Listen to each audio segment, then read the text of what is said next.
When Noah first touched the cold glass of the old mirror in the hallway of his new home, he didn't see himself, but a boy in a dark shirt, slowly waving goodbye. The house stood on a hill, far from the city streets.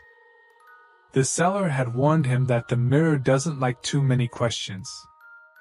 Noah smirked and placed his coffee machine beside it. That evening, returning from work, he noticed that his reflection in the mirror lagged behind his movements by a few seconds.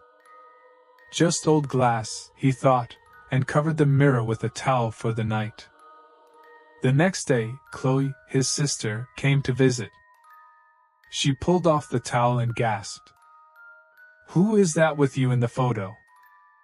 In the mirror, Noah's reflection stood, and behind him, the same boy in the dark shirt. Noah wiped the glass, but the boy remained. That night, he filmed the mirror with his phone. When Noah raised his hand, the boy's reflection moved at first. On the third night, Noah woke to a faint whisper. A soft glow shone from the mirror in the hallway. Approaching, he saw the boy reaching his hand through the glass, trying to touch the coffee machine. "It's mine," the boy whispered. Noah remembered the seller mentioning his son, Leo, who had died 15 years ago, falling from the stairs while trying to reach his favorite toy, an old metal car that looked like a part of the coffee machine. Noah opened the back panel of the machine and found the toy car. He placed it on the floor before the mirror. The boy smiled and slowly vanished. But the next morning, Noah saw himself in the mirror, and behind him stood Leo, staring coldly. "You gave me the toy," whispered the voice from the glass. "Now you must stay with me."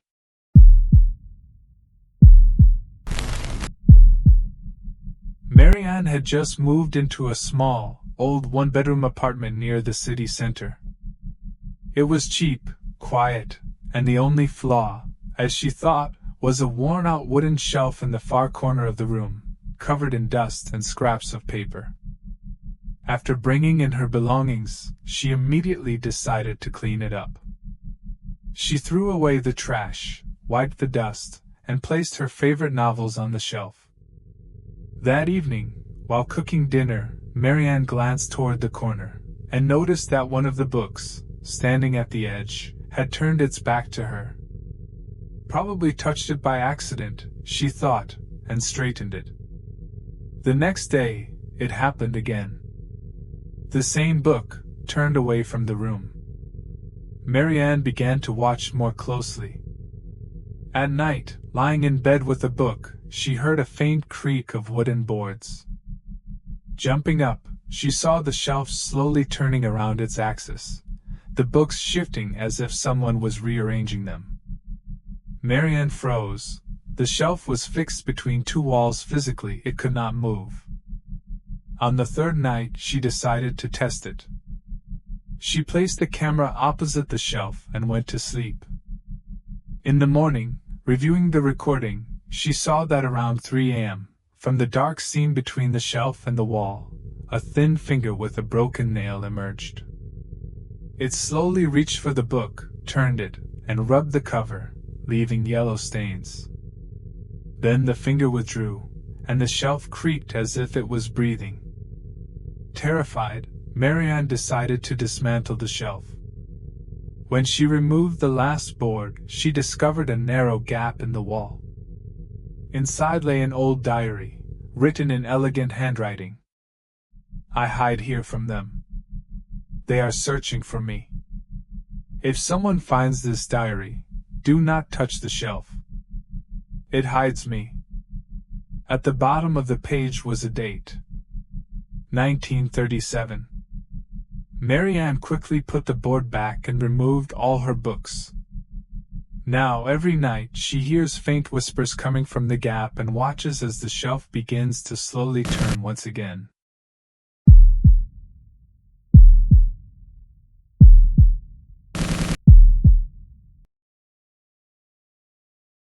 Emma moved into an old house on the outskirts of the city, bought at an unusually low price.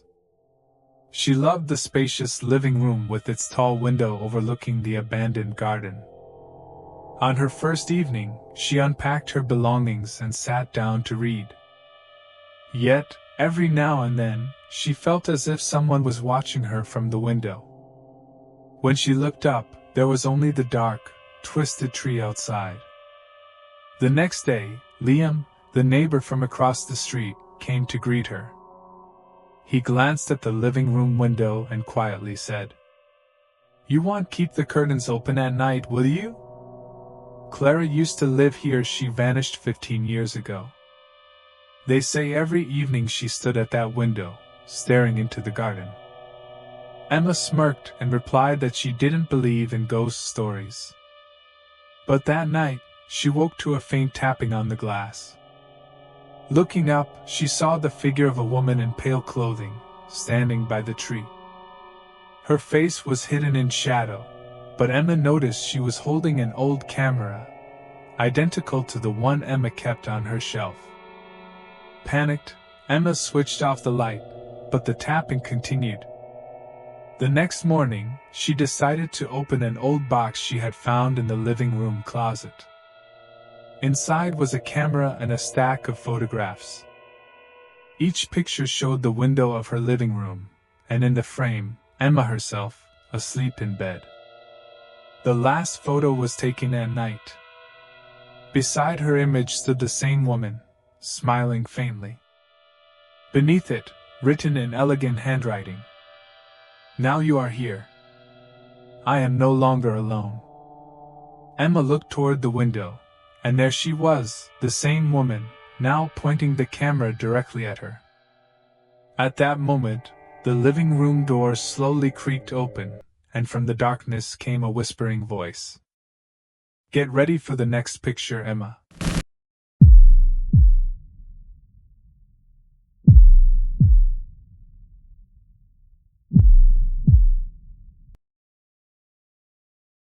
Mark was 45.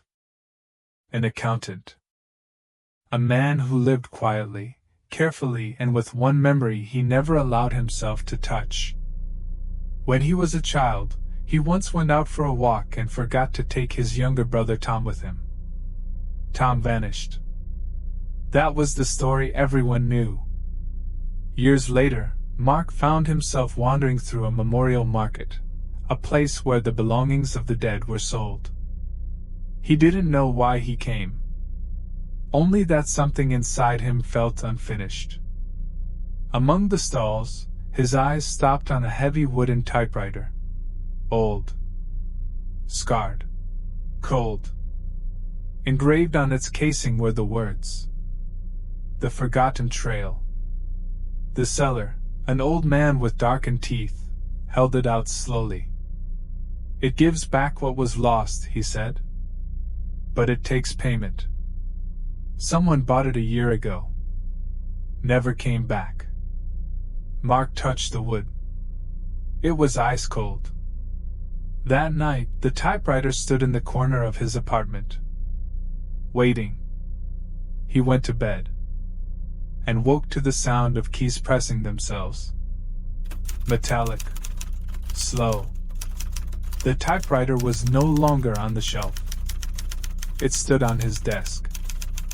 A clean sheet of paper rested inside. Warm. Smelling of damp earth. A key pressed itself. Then another. Letters appeared, one by one. "You remember the cardboard fortress by the ash tree? You said I'd be king. And you'd be the guardian." Mark froze. Only Tom knew that memory. As he reached for the page, something slipped from his mind. Simple things. The color of his computer. The brand of his phone. By morning, the machine had returned to the desk again. A new sentence waited. "Forgetting is easy. Remembering has a cost." Mark searched for answers and found an old library. Dust. Fogged windows.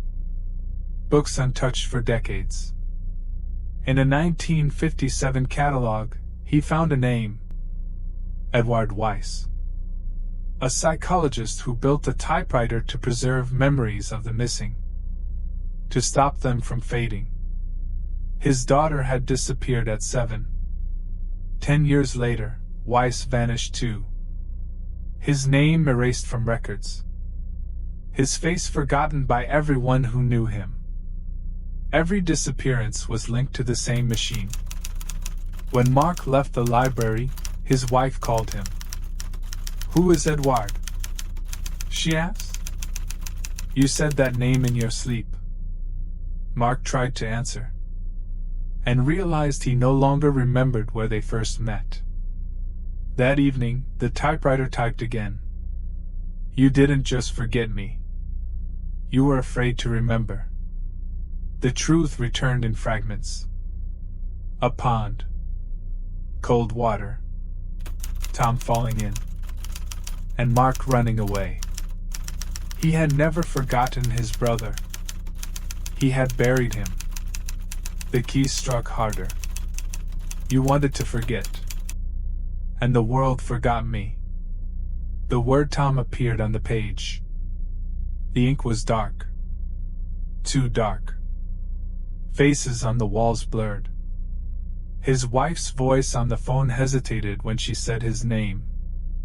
Mark raised an axe and brought it down on the machine. The casing cracked. The typing did not stop. A duty must be fulfilled. The room darkened. Each keystroke stole something else. His first job. His school. His mother's eyes. His name appeared on the paper. Clear. Final. Morning came. Mark remembered everything about Tom. But when he looked in the mirror, the face staring back was a stranger. His documents were blank. His name erased.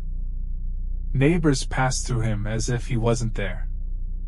His wife stood at the entrance, scrolling her phone, never looking up. Mark returned to the Memorial Market. He placed the typewriter back on the stall. A clean sheet waited inside. The first word typed itself, Mark. The seller smiled. Some things return what's lost. Others make sure you're the one who disappears.